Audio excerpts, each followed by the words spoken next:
Welcome back, Colonel, Sarge, whoever decided to be here. So yeah, I don't want to get too caught up dwelling on the moral judgment aspect of it. We'll cap off each atrocity as we pass them. Like I said last time, yeah, this was this is when America. If anything America did was evil, then this is where that starts. Yeah, I can put a hard tack on the corkboard here. The saving grace is, yeah, God damn it, at least it changed the perspective of almost everyone, even the crazy hillbillies are thinking, yeah, we don't want to waste this much fucking ammo again. Yeah. You want to burn through your whole armory and get fucking nowhere? You want to flush $1 trillion into a flaming toilet? No. If you're going to do some stupid, dumbass, negligent bullshit, you should at least win, right? Yeah, you at least win. So yeah, I mean, if any Sarge or Colonel or whatever happened to have been curious about this, some CIA Kremlin motherfucker, yeah, whoever was designated with filtering through all this crap, someone's got to keep track of something around here. It's one thing they might be curious about. Yeah, obviously I'm a little nutty for your department there, but yeah, how did we beat you? You? How did the communists beat the capitalists? How did our alliance beat your alliance? Right, America's invading Vietnam. Yes, well, they're being backed up by China and Russia. Oh, okay, yeah, you're being right. Whatever. As far in what way? What way? I mean, we gave them the AKs. I don't doubt some Korean or Vietnamese person. Some Koreans might be a little nervous about this, but hey, they might be curious. Yeah, that was pretty close by. Yeah, the follow-up to all this. Sure, I don't doubt one of them's thinking, yeah, thank God they sent us all these AKs. Yeah, that was our main contribution. Here's some machine guns for you guys. Right, we gave them the weapons they needed to fight their oppressors and the people invading their country. Yeah, help us, we're being invaded by another country. Okay, here's some weapons. Right, we already gave some to China, and did they copy us? We gave them not the blueprints, but we helped them manufacture their own. It's like, you guys want to build your own factory so you could just make your own AKs? Why would we do that? Well, we trusted them enough. We must have. Yeah, think about that. Yeah, I can give you some weapons. Yeah, some Americans thinking, whoa, yeah, you guys, whatever, you want a monopoly on your weapons. Yeah, your fucking M-series rifles, whatever. You'll sell them, but are you going to show someone how to build the factory to make more of them? No, because then then they don't need you anymore. They can just make their own. Maybe they're not as good. Or the Chinese AKs as good as the Russian ones? Close enough? Yeah, it'll jam eventually. Sure, you gotta remember to clean out that ashtray in there, straight up. Don't forget to empty out the ashtray every few weeks. As opposed to field strip your rifle and clean the whole thing and put it back together ASAP, motherfucker. Yeah. Any real soldier, whatever, any veterans thinking, yeah, I don't know how long it took you to learn how to field strip how to master your M-series rifle. Yeah, the AK-47, we'll get to it. I've touched on it before. We'll get into it now. The main benefit is pretty much anyone can pick it up and learn how to use it effectively. And cleaning it, yeah, don't forget to empty the ashtray every few weeks. Literally, pop it open, empty the ashtray, and that's how you clean it, literally. And, I'm speculating. One point of speculation here, I'll double check afterwards, go to the Google Gulag. I'm thinking, one of the benefits to this is, I have a feeling, some of these Chinese engineers, maybe they were Chinese Russians or Russian Chinese. Yeah, there's Russian people in China, there's Chinese people in Russia. We're friends, my grandma lives there, whatever. You know what I mean, for these people. They might have helped us not improve the design, but expand on it. Okay, do we need a submachine gun? The AK-74, yeah, what's the difference? One's bigger, one's smaller. Yeah, one's for long range, one's for short range. One is for big open fields, urban/rural warfare. What if we go into a tight quarters in a city building streets? The AK is almost perfectly balanced in that sense, where you can use it as a rifle. You can do single shot rifle, or you can attach a very basic scope to it, or you can do fully auto suppressive fire. You can use it as a machine gun, as a rifle. Right. It might be a little bulky and heavy for close, tight quarters, inside of a building or city streets. That's one area I can imagine it falling behind in. If someone has an M4, that M4 on the bottom left there, yeah, that is it's a deadly weapon at close range, like in city, if you're fighting in the middle of a city. If I've got this bulky, heavier AK, that's one advantage you might have over me. So, AK-74, yeah, do not doubt China helped us with that. Yeah, it's a very similar gun, but it's lighter. It's, easier to use in tight quarters. You can, aim around corners faster. And you might notice the stock on the back looks like it folds up. Yeah, if you take out the magazine and you fold the stock up, yeah, it's almost compact enough. You could detach the front barrel. It's the kind of thing, yeah, KGB spies could fit that in their equipment, right? You could sneak that thing through, basic security and then quickly assemble it in the bathroom kind of thing. Yeah, plug 3 or 4 different pieces together, open the stock, and suddenly you've got, yeah, much easier than trying to sneak this AK in there where it's all, you can remove the magazine and the barrel maybe, but yeah. This 74 is almost perfectly designed for smuggling, yeah, like how pistols are so... The reason pistols are dangerous, you might wonder why when you go to the gun store, oh yeah, you're allowed to buy a big hunting rifle or a big shotgun, sure, here, take it. Can I have that little pistol? Oh, the Jiminy Cricket? Yeah, the little Jiminy Cricket, no, that's a dangerous weapon. Yeah, I'm gonna need to do a background check, you're gonna have to... Yeah, what? How dangerous? It's dangerous because you can hide it. Conceal it. Yeah, you can walk through security and then go to the bathroom and whip it out and yeah, right. That's why they're considered dangerous in that sense. So yeah, that's one of the more obvious points I imagine pretty much anyone here was waiting for. Yeah, the AK, is it better than the M16? I'll link the episode. I've already introduced this topic. Basically, the M-series rifles, they are better, it's a finely, very finely tuned, finely engineered weapon. It's only better if you are trained to use it. Yeah, you need to, right, anyone who's been through American boot camps or whatever, I haven't, but I've seen some things about it, but yeah, you need to learn how to properly field strip, you need to master this weapon, you need to be familiar with every single part. Think about it. Think hard. If you're anywhere, right, imagine your gun stops working. Oh, there's something wrong with my gun, it's not working, okay. Call tech support? Yeah, hello, it's Harminder. Yeah, straight up, call Harminder's call center tech support. Bitch, don't fuck me around. Yeah, you need to know how to fix it yourself. You need to completely, comprehensively understand exactly what's wrong with it and how to fix it. If you're expecting someone else to fix it for you, yeah, think about that. Think hard about how stupid that would be. Every Marine is a rifleman, right? It's an old... Yeah, you better be. Yeah, you better know how to use this thing. That's the cornerstone of their training, basically. Yeah, they learn other stuff, too. That's like that's the foundation of it all, is they all have to be able to, self-efficiently use... Sure, if something breaks, you might need more pieces. What parts do you need? Oh, I don't know. Yeah, I don't know nothing about no radiation. Motherfucker, you better know something about your M16. You should at least know which parts, etc. Once you have mastered this rifle, once you can disassemble it, reassemble it, once you know what every part is and where every part goes, and if it stops working, you'll know what to... Yeah. Once you know that, then you're a Marine and you can start learning other stuff. Yeah. And that saying about every Marine being a rifleman, I've touched on this before too. A lot of people in the Army, more than half the Army is quote-unquote non-combat roles. You might still be in a very dangerous situation, but you need engineers, demolition experts, drivers, fucking pilots, right. There's a lot of people doing stuff that they're not there to shoot people, they're there to feed the guy who's shooting someone. Yeah. It's about 1 to 3 ratio. There's an old saying. For every soldier shooting people, there's 2 guys that had to feed him, and one guy had to feed him and the other guy had to drive him there.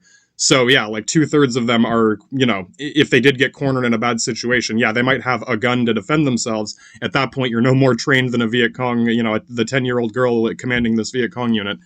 So, whatever, brah. Yeah, fucking hell. I'm just saying, with Marines, yes, they also need engineers and demo guys, but each of them are still supposed to be as fluent with at least this one weapon. You at least need to be able to, yeah, you get it. That's kind of another distinction. Well, the difference between Marines and normal infantry. In general, the normal infantry are mainly designed to protect their, you know what I mean? The whole thing of Marines, commandos, ooh, what does that mean? Yeah, it means you're hardcore survivability, like with the Spetsnaz. It means we should be able to fucking drop you out of an airplane on the other side of the world. Oh, see you later, buddy. Yeah, we might be able to, yeah. I don't know how long you're going to be here. Yeah, anything could happen. Right, you need to be able to take care of yourself, survive, find food, build your shelters, fix your weapon. You need to be as self-sufficient as possible. How long can you survive without logistical support? That's kind of the defining aspect of any hardcore Marines, the Spetsnaz, KGB, whatever. Even with the KGB spies, or CIA, yeah. A CIA agent has to be able to survive on his own in the middle of Afghanistan with the Taliban, whatever. Yeah, sorry, we can't send you Boston pizza, bro. I thought you delivered anywhere, motherfuckers. Yeah. And, one of you guys, Sarge, might be a little curious. Yeah, you probably heard, well, they're cheaper. I thought you guys didn't use money. Yeah, cheaper manufacturing cost altogether. How much cheaper? Why cheaper? Again, I've touched on this before. On one hand, you see, comrades, yes, this rifle might look pretty big, but, oh, magic trick, I made half of it disappear. Yeah. About half of it is made of wood. That's one resource. Yeah, we got lots of trees. Yeah. It's kind of like the Canadian lumber industry, right? That's one thing that is almost doesn't cost anything other than the baseline cost of harvesting it. So we don't have to pay for trees. We might have to pay for certain materials, right?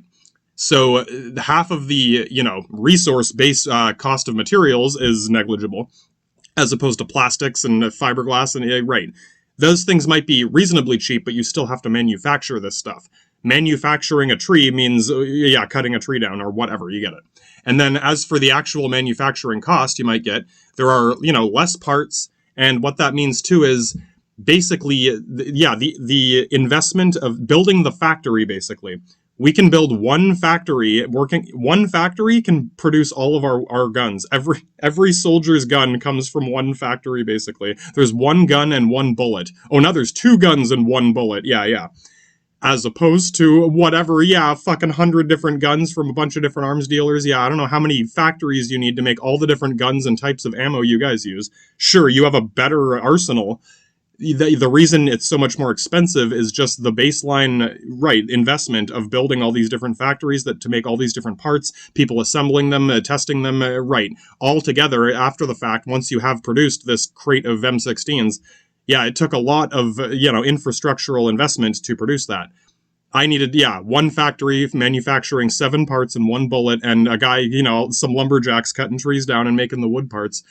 Right, you might need one, craftsman to make that one part properly and to inspect it and make sure it's done properly. In the end, you get it. We can show China how to build one base, literally, I don't doubt one, maybe two, maybe there's a backup or one on each side of the country. Yeah. We can build one factory, staff it with 50 or 60 people. Only a few of them have to be, scientists. There's a scientist somewhere. Yeah, you need one, maybe two, actual engineers to oversee the process. Everyone else, the 10-year-old girl commanding the GI unit can fucking, get your kids in here to make guns for you. What? Hey, I hope you get it. You're already burning their houses down. We'll get to the fact that I hope you realize when you're in this situation, remember the Alamo? Yeah, remember the Alamo of Ho Chi Minh, motherfucker. Even if they want to surrender, they don't have the choice. They don't have the option of surrendering. They don't have the option of becoming refugees or civilians. It's like it's like what I literally don't have a choice. The 10-year-old girl has to pick up a grenade launcher and fucking blow your choppers out of the sky. Yeah, what choice does she have? Yeah, I know. That's one thing I could, if for my resume here for the colonel, well, why should you pick me instead of someone else? In my personal opinion, you should almost, unless you have no other choice, unless you got a better idea, you should always give your enemy the chance to surrender up front, is ideally before a fight starts. Your introduction, whatever, in your declaration of war should be a declaration of ordering them to surrender. On one hand, right, it's like, do you want to win this war or do you want to kill them all for being evil? That means, instant victory and it didn't cost you anything. Imagine that. We're going to war in Vietnam. 5 minutes later, we won. Like, what? Yeah, it didn't take long at all. No one died. Yeah, all your husbands get to come home. Yeah, we hardly spent any money. Yeah, what about the evil communists? Well, they're still alive. What? Yeah, no, kill them all. Yeah, that's, god damn it, I hope you see, there are many, it's not just bad to do that, it's stupid. You're painting yourself into a hipster douchebag corner where it's like, well, we can't, like with Nazis, people are still like, I can't believe, they brought Nazis over here. Should we kill them all? Yeah, that means all of them. Well, only some of them? Okay. What kind of, imagine, I hope you get how, if you were in charge, if you gave these orders to someone and said, kill them all except for whoever, it makes no sense. In the end, what, god damn it. In my if I was a general, whatever, my fucking, front page policy 1 would be, if you're going to fight someone, first things first, give them a clear, open opportunity to surrender unconditionally. What is unconditionally meaning without 10 more conditions, hoops to jump through, where it's like, well, you have to do this first, you have to do that first. Surrender, then we can discuss, let them keep their home, their capital city, whatever, and then negotiate terms. You might be thinking, like I said, there might be more to it. There might be some finicky contingencies around this or that. If it's more complicated, sure, we might have to go, last option or what? First option, I talk about the last option quite frequently. The first option, I don't know if you did give them the chance to surrender. Yeah, right, think about it. If they knew, imagine if they didn't know they had a chance, if you're coming here to kill them all, they're not, yeah. If you come here and say, surrender or we're going to attack you, think about it. They might, who knows? Who fucking knows, right? That's like one of Genghis Khan or, fucking Sun Tzu's Art of War. The perfect war is where you win without fighting. Yeah, if we can win this war without firing a shot, yeah, that's a flawless victory. Someone might be thinking, oh, that sounds a bit more moral to, yeah, morality, schmorality.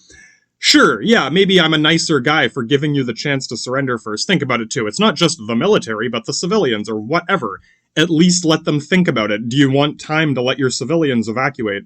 Oh yeah, I'm the nicest guy here, motherfucker. I've told you more than once, I'm probably the nicest guy here. Yeah, if you want time to evacuate your civilians before we start firebombing your cities, hey, yeah, right? At least do that so that when I do fucking decimate your population, it's only 10%. Decimal, a tenth. Yeah, not all of them. Straight up. Latin decryption, motherfucker. Alright, so what else can I say about this? Yeah, obviously I don't know everything, right? I only want to speculate 1 or 2 steps in each direction. There's only a few things I have confident, hard speculation on where I can, confidently lean on these few things. Sure, the Sarge or the Colonel, either or, could fill me in, and yeah, I'm sure you have some very interesting, juicy little nugget to tack onto here. Straight up, brah, yeah, if you want to fucking, right? Nuke that like and subscribe button. I don't care if you have to make a fake account for it, whatever. One of them, and I saw this list. Yeah, this is the kind of thing the Colonel's busting out his notebook for. Hey, even if it's just to correct me on everything to make me look like a dumbass, you get it. That's why he's the Colonel. He's good at this. He's going to write down each thing and be like, well, actually, yeah, those people, actually, when the actually people show up, the Colonel will bust out his notebook that says actually ... Yeah, he has an actually for all these things. Could just be one little tiny little thing. Again, why should you pick me instead of Grandmaster Genocide? Motherfucker, yeah, well, fucking Grandmaster, even if it's just to fucking make you laugh every time I say something, yeah, straight up. Hey, you could still hire me as an advisor. I'm sure they have a room in the basement somewhere, the Nutcase Division, a room full of advisors that, yeah, they have no rank, they're not officers, but, who do we call when, yeah, right, they still take ideas from people and then incorporate them into their plans. Whatever, one way or another, if it can help prevent another fucking Grandmaster Genocide, did you at least let them know? Yeah, let them know they have the opportunity to surrender. Yeah, you might think like, oh, I'm sure they know that. How? Who are they supposed to call? What if they don't have a phone? Right. If you're just assuming that, oh, can't they call the UN? Not if you're not letting. Yeah, you get it. These assumptions can be dangerous. Yes, I make assumptions too, but the whole etiquette of one step at a time in each direction and being clear where I've made this speculation. Yeah, it makes a fucking difference. It makes a difference when someone actually tries to use this idea for something. Anyway, here's my little report card on, my opinion of the situation. First things first, leadership. Yeah, sorry, Colonel, but they had better leadership. Oh my god. Guerrilla infantry. Okay, yeah, let's start from the top here. The U.S. Marine Corps and the Viet Cong GIs. You might be thinking, wait, weren't the Americans GIs? They were trying to be. Yeah, they had to learn it somewhere. Yeah, where do you think they learned how to do this? God damn it, right? Yeah, counterterrorism? Yeah, you gotta learn it from the terrorists. Yeah, once you fight the Taliban in Afghanistan and the Sandman boogeyman of the fucking... Yeah, you get it. Then, at that point, once you fight the terrorists, now you know how to do counterterrorism. Once you fight the Viet Cong GIs, now we know how to be GI, or whatever. And the funny thing with America, I've touched on before too, where they're already familiar with this basic concept. Yeah, well, what does that mean? Guerrilla, yeah, it means you're badass. Yeah, it means you're hardcore. What about commandos? It means you're hardcore. What about soldiers? It means you're hardcore. Yeah, no. There are specific, it has a specific definition. Why would I? Yeah, there is a difference between commandos and guerrillas, sort of. Like I said, they are familiar with this concept, or they were leading up to this. Right, the concept of a decentralized network of power. I'll link the episode. Yeah, right, Colonels? Yeah, come on, Colonel. Yeah, I could make some of your fucking lieutenants look like dumbasses, even if I am fucking... Yeah. Don't worry, I don't have a rank. I'm not allowed to tell anyone what to do. I'm sure he gets it. That would be even more embarrassing. Like, you realize this guy didn't even go to boot camp, right? Yeah. I'm just a smart-ass know-it-all. Because, yeah, there's a difference, because he actually knows almost all of it. Yeah. Being a know-it-all, it works if you know more. Yeah, exactly. Sorry. Anyway, speaking of which, why did they have better leadership than you, Colonel, or whoever you learned this from? Yeah, hey, Now you can bitch at your boss. Yeah, I'm just saying.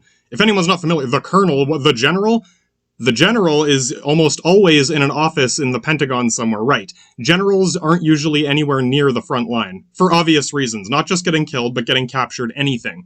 In general, yeah, the general is like the manager, the owner, like your manager at work. He sits in his office all day. The colonel also has an office, but it's sort of a mobile office. Yeah, someone's got to keep track of something around there. Basically, if there's a war, the general will say, okay, there's a war. Who's your go-to guy? Yeah. Basically, the general will pick a colonel to go, represent them in the field. That's kind of what it is. It's the step below. There's intermediate steps, but the colonel is, when a general goes to war, they're dealing with administrative, the money, the supplies, the logistics and stuff from the home front.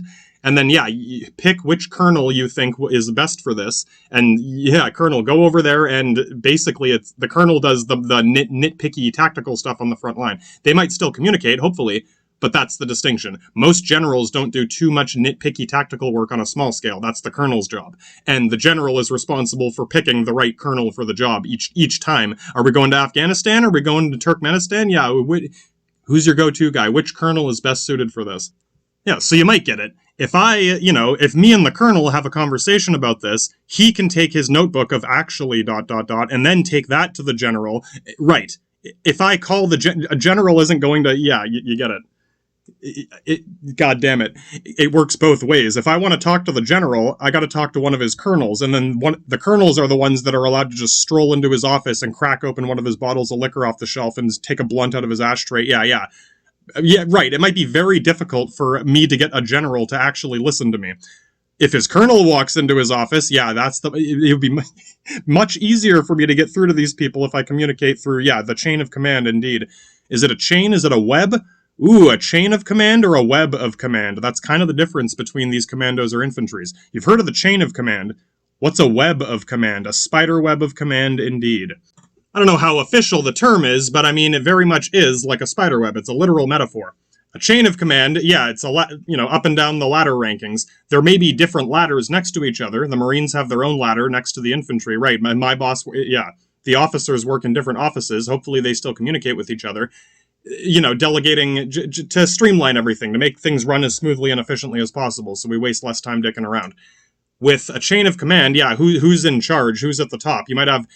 This is the thing. Even the Pentagon has different general. Yeah, there is no one general in charge of everything. There's different generals in charge of different things. Right, but who's in charge? Who do we kill? You have to kill 5 generals. Yeah. Again, they're already familiar with this concept of a decentralized network of power. There's no one person in charge of the U.S. military. There's 5 or 6 people in charge. So there's no one person you can kill or capture to cripple them all. It might do some damage, but they have contingencies. They have backups. Yeah, pick a colonel to be the next general for this, that, or the other. But they still have a centralized command structure. Yeah, there is still a room full of people that direct the whole strategy. With a web of command, yeah, who's in charge? No one. Actually, no one. Yeah, no, they're literally, no one's in charge. What does that mean? If you're having a hard time figuring what that means, yeah, think about it. Yeah, what is that? How are you supposed to figure out their strategy if you can't even figure out who's, yeah. Right. Can we capture their leader? No, they don't have one. What? Do you outrank this person? We don't have ranks. We're guerrillas. Yeah, right. It's, you might have a basic idea of this. Again, it's like, fighting from the shadows, goddamn ambushes, sabotage using traps. Right. Ideally, yeah, we're trying to avoid a direct fight. I'd rather lure them into a trap. I'd rather retreat until they get stranded in the middle of nowhere, things like that. Again, America is familiar with these things, but, how far can we take this to the point where there is no chain of command? There is a web of command. Yes, there are colonels and whatever. The colonels or the generals are at the outside of this kind of spider web. You might be thinking the middle. No, not the middle of the spider web. That would be a centralized network of power. The middle of the spider web is where the prey gets stuck in the spider web, and then the spider comes crawling down one of the sides. Which one? It doesn't matter. Right. The commanders sit on the outside of this web. None of them outrank any of them. And can they communicate? They better not. Yeah, I would hope they don't communicate with each other. They should not even know who the other... Yeah, they shouldn't know each other. Each of these colonels or generals should not know who any of the other commanders are. What? Yeah, again, the more confusing this is for you, you can see why it works. And why... Yeah. Anyway. Right. It's like if I capture. You ever heard the term splinter cell? Yeah, a splinter cell indeed. Each of these cells, each of these chains of command, it's a bunch of different chains of command woven into the spider web. Even if you destroy the enemy and capture their leader, let's say you do capture a colonel or a general. If you capture an American colonel, he does know some sensitive information. He can, eventually you could get him to tell you some sensitive things. Yeah, not with guerrillas. Even if you capture the colonel, sure, he can tell you about his operation that you just destroyed. It's kind of, in the past now. What about the other colonels? Who's the general? I don't know. I don't know who. Yeah, I literally don't know them. We've never talked to each other before. No matter what you do to me, I don't care how advanced your interrogation techniques are. I literally don't know the information. I literally cannot tell you what you want to know, even if I want to. That's the idea. So yeah, I mean, the Taliban, this is why it's so confusing and weird. Yeah, why can't they give us a straight answer? It's like they're hiding, and no shit, dog, they better be hiding something from you. Yeah, if you're wondering why war is so confusing now, ever since the Viet Cong showed the whole world how effective this is, I hesitate to say they didn't invent this idea. They've pioneered the modern, version that we all benchmark, kind of like Napoleon pioneering the military America uses. As far as I know, the word guerrilla, Latin decryption or what? Yeah, straight up. Spanish guerrillas. That's where as far as I know, far back as I can take this concept at its core, the Spanish did this, and the French, if anyone's, the Spanish guerrillas used to capture French soldiers around Napoleonic times, and they would, torture them and make kind of like the Scarface Diablo fucking mob dons in Mexico, where they brutally torture people on camera, mundo narco kind of shit, just to scare people and say, this is what we'll do to you if you cross us. It's specifically to scare you. That's the whole point. Diablo's the Lord of Terror, indeed. Yeah, so Spanish guerrillas used to do this to the French, and that's what I mean. Some French people might be familiar with just that word, that idea. That's where this structure web comes from. Even if you capture the Spanish captain or whatever, who's the admiral? I don't know. Straight up, I don't fucking know. Yeah, sorry, buddy. Yeah, mundo fucking narco. I don't know. So yeah, some of you might get it. Even the colonel might be thinking, okay, there's something missing here. Right, if none of them are allowed to talk to each other, I'm sure the colonel knows, but it's like, let's fill in the final piece of the puzzle here. This has to start somewhere. Yeah, okay, how do you organize a structure like this if they're not allowed to talk to each other? Right. Someone has to keep track of something around here. Basically, kind of like how the general just sits in an office. The general is not supposed to be involved in any of this directly. He picks a colonel to be involved. Yeah. So in this case, the general would pick his colonels to be on the outside of this. Yeah. Someone would decide who is in each of these splinter cells. Yeah, you're not supposed to know. You might know him, but he won't let you know any of the other ones. Basically, the general would organize this web, give them their order. Yeah, right. If they're not allowed to communicate, how are they supposed to coordinate? Basically, the simpler the objective is, the easier this is. The more complicated your objectives are, the less effective this becomes.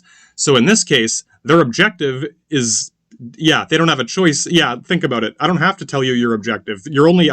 There's only one thing you can do. You literally have no option but to do this one thing. Defend your country. In this case, it is Grandmaster Genocide. Your job is to kill all of these people invading our country.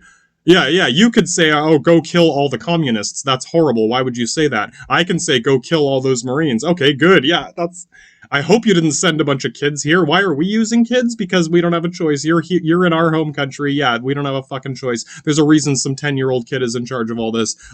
You laugh it up. Basically, the general would, define the objective, pick the colonels, and then retire, basically. As soon as the war starts, the general retires and go, Lee, you want to go live in China somewhere? Basically. I don't doubt he left the country as soon as this war started. Right, picked his colonels, gave them the objective, drive the enemy out, kill all the American soldiers, whatever. Right, established networks of supplies and whatnot, and then, he ducks out. He leaves the office completely. There is literally no way for anyone to contact him at that point. You might be thinking, like I said, the more complicated things get, the less effective this becomes. If all you're doing is defending your house, that's pretty fucking straightforward. Again, I shouldn't have to tell you your objective. You literally have no other choices, so what's the only thing you can do? They all know the objective. They all know what they're supposed to be doing. That's as far as that goes. And then, this kind of ties into the next thing on the list here, the logistics. They planned a better logistical thing, but also there's this, little cornerstone thing I've touched on before, bringing it back in now. basically, no matter what's going on in almost any war, the further away you, like, as you conquer an enemy territory, let's say I'm leaving my territory to go conquer your territory. There's this ongoing thing, attack or defense. The best defense is a good offense. The best offense is a good defense.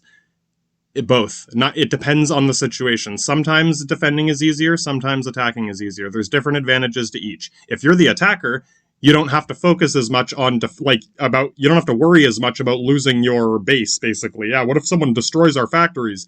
Right. If you're pressing an attack on them, most of your home front should be safe. And should. But the further away from my empire we are, the closer we are to your empire, your supply lines get shorter and my supply lines get longer. That means, your supplies are right next door. My supplies are on the other side of the world. If I want to send more troops there, we got to send them to the other side of the world. If you want to send more troops, you call China. So everything you do is easier, basically, or whatever.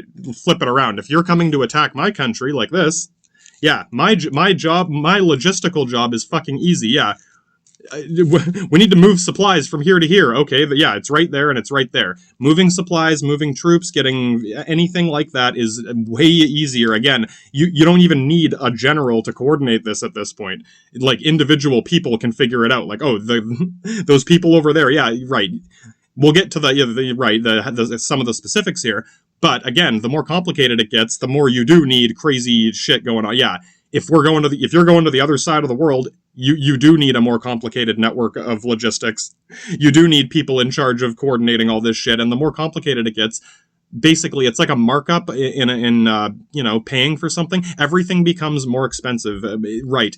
Again, like with the AKs, sure, we both built machine guns. I spent less money, right? We both sent soldiers to a battlefield. I spent less money. Yeah, it took less time. It was easier to do. You had to spend more money. It took more time. It was more complicated. More people were involved. Again, it's one of those things. Sometimes it's smart to let the enemy get closer to your capital because your supply lines get shorter, because my logistics get easier. Yes, sometimes you advancing, we're advancing on their position. We've captured this territory. We're advancing towards their capital. Good, I'm glad you captured my position and you're advancing towards my capital, right? Kind of like Stalingrad. We'll use it as a shield, and while they're busy there, I'll get my other weapons ready, and as soon as that shield falls, I'll throw the spear at you. Yeah, right? Yeah, God damn it. I hope you can see how just thinking, just best defense is a good offense. I'm sorry, you're a fucking idiot if that's if that's all you have to say about that. Or I should say, if that's the way you think, that's why this is so effective. This works really well against people who think that way. Kind of like World War I, most of the Allied generals on your side, you guys kept charging into our trenches, into our barbed wire, and dying because the general, best defense is a good offense, just attack them until we win, and they'll run out of ammo eventually, right? Are you sure? Maybe. Yeah, have you looked into that? Do you know how long it might take, or are you just assuming? Yeah. God damn it, motherfuckers. This ties into the resources and base structure, but the best example of there is more to the logistical advantage, in addition to the fact that, we're in my backyard, like the back of my hand. On one hand, I've mentioned before, Stalingrad, again, great example. It's like a Call of Duty match in this, it's not a video game, kid. Yeah, if that's all you have to say about that, you're a fucking idiot. I realize it's not.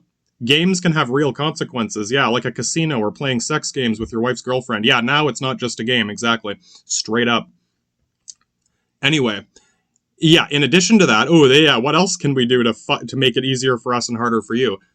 Take the Ho Chi Minh Trail. Ho Chi Minh, motherfucker. Put a load on his chin. If you look at this map, okay, Hanoi, tiny letters there, I'll put a little marker on here. The capital of Vietnam is very close to China. It's tucked away in this little cove here. Right, sure, you could sail in there and fucking bomb at this point, you're killing every, communist or not, whatever. Yes, that's possible. As far as I can tell, they were thinking, okay, we're trying to stem the tide of communism, right? We don't want it to keep spreading to all these other countries. Sail into the south of Vietnam here and push all the way up this coastline to the top.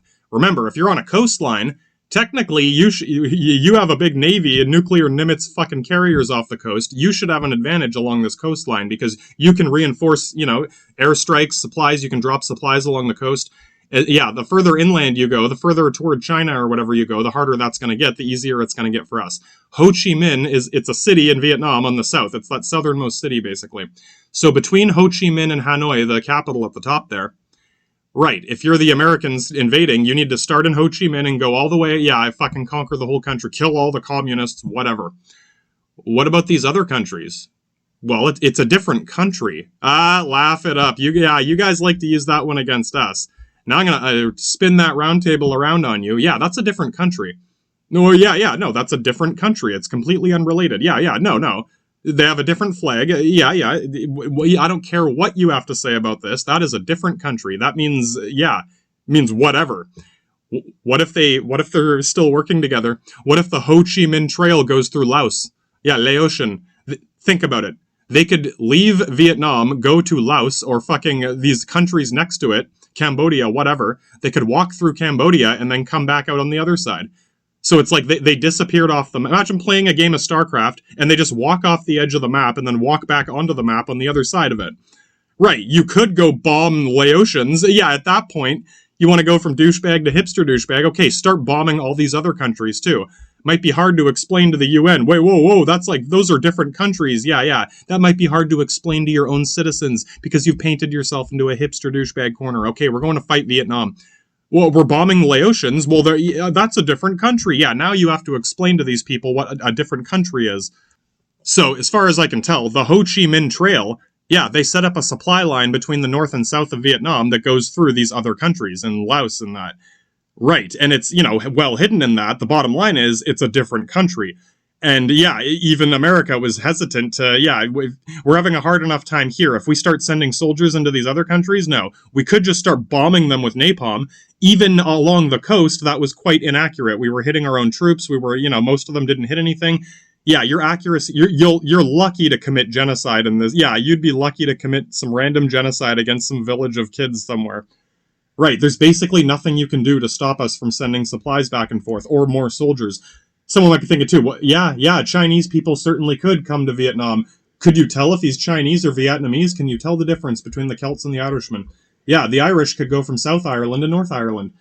Right, Chinese soldiers could pour into Vietnam, go down the Ho Chi Minh Trail, and end up behind you in Ho Chi Minh. Right, you're setting up your base in Ho Chi Minh, thinking, let's keep pushing north, and then we only have to worry about one direction. Yeah, they could just walk back onto the map behind you. They could start coming in from behind you. Yeah. We can... God damn it. Yeah, it's just getting started here, bud. And yeah, let's say you're cocky enough thinking, no, fuck it, let's just bomb all of these people. Okay. In addition to that, we also have tunnel networks. This ties into base structure, resources, cost effectiveness. What if you want to bomb our factories? We don't have any factories. Yeah. Who's your leader? We don't have any leaders. Our factory is in Russia and China. Yeah, they send us these cheap-ass machine guns. We have a near unlimited supply of soldiers from China. Fucking 1.2 billion red communists. Yeah, I hope you're laughing. It might sound... No, you have more resources. We have more people and more guns. They just cost less money because we're not being stupid about it. So, yeah, the infinitus attritionist. The longer this drags on, god damn it, the soldiers have to sleep somewhere. We built these underground tunnel networks. They don't go that far in either direction, but yeah, it's like an underground hive. The rat tunnels, whatever. I think they learned this from the Japanese, because the Japanese sort of did this too. Well, yeah, we build our bunkers underground, so you can't find them, so you can't bomb them. Yeah, it's like a shadow factory, straight up, guys. You know what's up with this. Area 51, yeah, it's underground, so even if you do find it, just bombing it isn't going to work. It means you actually have to go inside. Yeah, you have to crawl into that fucking rat hole there and go kill all the communists. Yeah, right? The further you take this, the crazier it gets. You can see why this was a fucking nightmare. So yeah, we can hide our troops inside little tunnel networks. They can crawl underneath you and literally crawl out of the ground behind you. Yeah, no matter which part of the map you control, I can just walk in behind you, in front of you. Yeah, we can surround you anywhere you are. Yeah, the further you try to push beyond these boundaries, it's just going to get more complicated. You don't doubt they could do the same thing in goddamn... What country are we in now? Yeah, you're not even going to know what country you're in at that point. Right, yeah, who are we supposed to kill? Everyone, anyone, in every country, everywhere. Yeah, how far do you want to take that? So yeah, if we live underground, all of your air superiority is almost useless. Right, you might be thinking, oh, you could try to do better with the airstrikes. It doesn't matter. Before you started doing airstrikes, we made sure that it was literally impossible. The only person you could hit is some innocent civilian. That's the only target you have any chance of hitting, or your own soldiers. It's impossible to hit our barracks. We don't have any factories here. We don't have it. Can we bomb wherever their leader is? No, he already retired. Yeah. You got to do this the hard way. So when it comes down to it, that ties into the base structure too. Sorry, yeah, your bases. You got bases back in America. You got bases on your aircraft carriers. They tried building bases in Vietnam. They were, god damn it. It was minimal. It's a little campsite. Yeah, America was not able to build effective base structures here. They didn't have you bring in some bulldozers and They had to do it right. Send in the Marines. They can survive out in the woods. Yeah, god damn it. No. We can build our tunnel networks. We can live underground so you can't bomb us or find where we are. We can pop up anywhere. So what this comes down to is, even if we're both equally good, let's, whatever, god damn it. You're going to have to work 10 times harder than me to achieve the same results. If we both lose a platoon of soldiers, I can get another platoon of soldiers, for next to nothing. They'll be here tomorrow. Yeah, we didn't have to train them. Their guns were free. If you want another platoon of soldiers, they got to sail across the world from America. They need hardcore, intensive training. Half the people that you get for the training won't even pass. God damn it. Their weapons and equipment is more expensive. Every time we butt heads like this, every time we clash in the field, you're spending way more money than me. And you have way more resources. You have way more money and supplies. Eventually, that margin, the difference between what I'm spending and what you're spending, it doesn't matter. You could spend trillions of dollars and it's still not enough. We have a near unlimited supply of soldiers and weapons, and we can pop up anywhere because of how we've organized this and whatever. This attrition battle isn't going to work for you. You need to find there's almost nothing you could have done to win this war. I hate to say, god damn it. And think about it. They didn't know they had to do this until it started happening. They threw this together pretty last minute.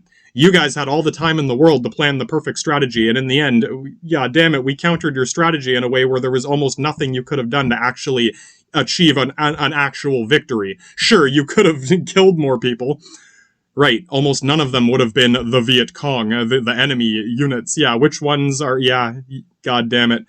I hope you can see how fucked up this would have gotten. So basically, going back to my little report card here, our logistical advantage of popping up anywhere, going in and out of the Ho Chi Minh Trail out of Laos. Resources, you have way more resources, but everything you do costs 100,000 times more.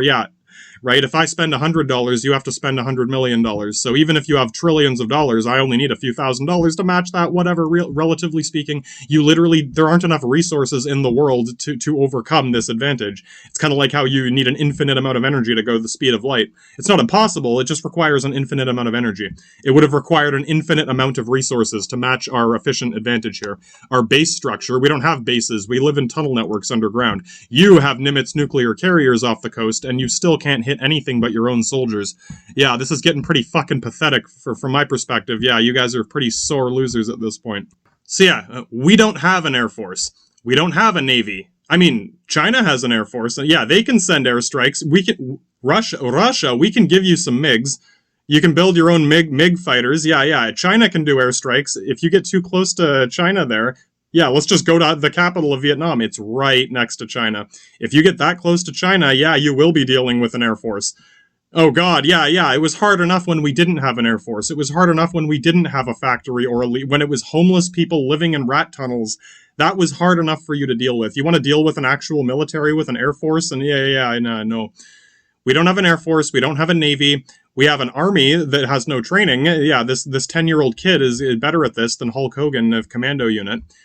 All of this for naught for you guys. I don't know, man. To me, this is brilliant fucking genius. And sure, it wasn't perfect, but again, considering the circumstance where, you had all the time in the world to plan the perfect strategy and surround your enemy from the other side of the world and press the attack. Oh, we had to throw together a last-minute survival strategy, and in the end, we made it so almost nothing you do could Basically, there's no way you could have won using this strategy. You would have had to change everything. Yeah, we're going to have to go into these other countries and deal with this Ho Chi Minh Trail. We're going to have to get closer to China and deal with their air force of MiG jet fighters that they got from Russia. No, they're building their own. We'll show you how to build jet fighters. We'll show you how to build AKs. They can help us improve the designs. If something happens to what if something happened to our AK factory in Russia? China has one too. Now they can help us build another one. Yeah, that's why it can be useful to have friends and actually like them and trust them. And last but not least, let's cap this off with Agent Orange. Oh, buddy. War atrocities. Yeah, someone might be thinking when I said this is the worst war atrocity. Well, what about the Nazis? Yeah, what about the Nazis? Sorry, this was worse. In the end, America resorted to using Agent Orange. It's a hardcore pesticide slash herbicide it's like taking every genocide, herbicide, pesticide. You manufactured a fucking grandmaster genocide concoction. Basically told the doctor scientist to make the most poisoned thing possible. Straight up Dr. Thrax up in this shit. It's so poisonous that it still kills people to this day. Basically, you guys started sending in crop dusters like bombers to dump fucking pesticides all over the jungle. Kill all the foliage.